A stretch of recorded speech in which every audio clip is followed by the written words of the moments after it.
Okay, so yeah, so if you just look over to me, that'd be great. And just round off some questions. If you could just start by telling me about your family. Well, my little girl, she absolutely loves wrestling. She's the reason why I kind of got into it.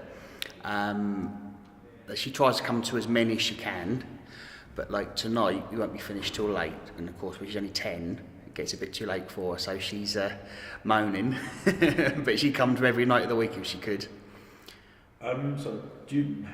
I'm guessing it's difficult being away when you're away for a long time. Yeah, sometimes you can go away for a weekend, or I mean, I try not to go away for more than 2 or 3 days at a time, purely because I have got children.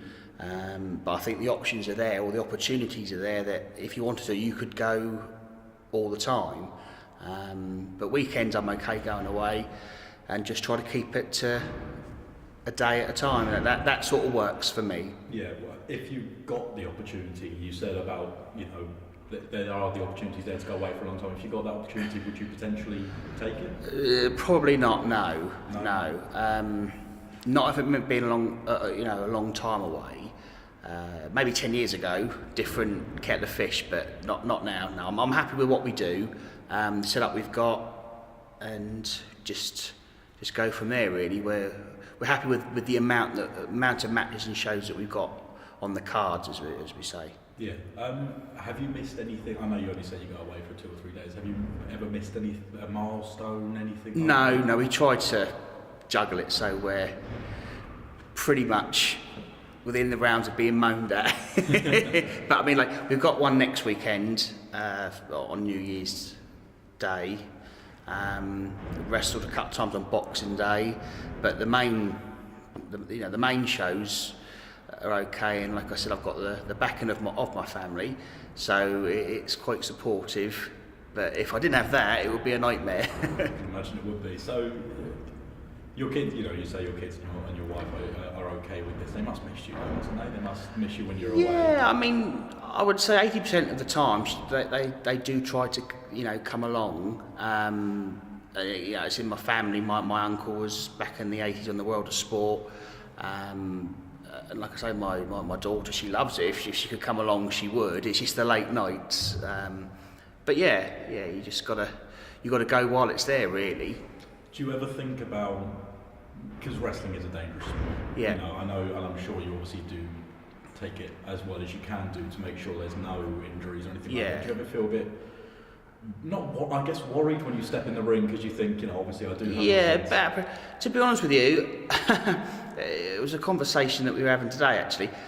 Never ever thought about it, but this year has been the first year that you start thinking, well, actually, but I think that's an age thing. That's as you get older, you get a bit more cautious. But my tag partner and me, we're at the later end. You've got some kids in it that are sort of 16 years old. We're in our 30s now, so I wouldn't be as keen to do what I did a couple of years ago as what I do now. But that's something that has come on this year, but I do think that's more of an age thing rather than something that has happened to make you think that way, because touch wood, so far I've not had any major injuries. You have the odd knock, but no. But you put it in my head now. I guess final question is, if one day you're sat at home with your kids and they say, Dad, we want you to stop, would you stop if it meant that much? If it meant that much, yeah, but I don't see that being something that's going to happen, because they are very, like I say, it was because of Litland that I got into it. She was like, go and do it, Dad. So and it is in the blood. But I guess at the end of the day, your family does have to come first, and quite rightly so, but I don't think it's something that's going to apply. So, as we are, we're all right. Fantastic. Thank you very much. Thank you.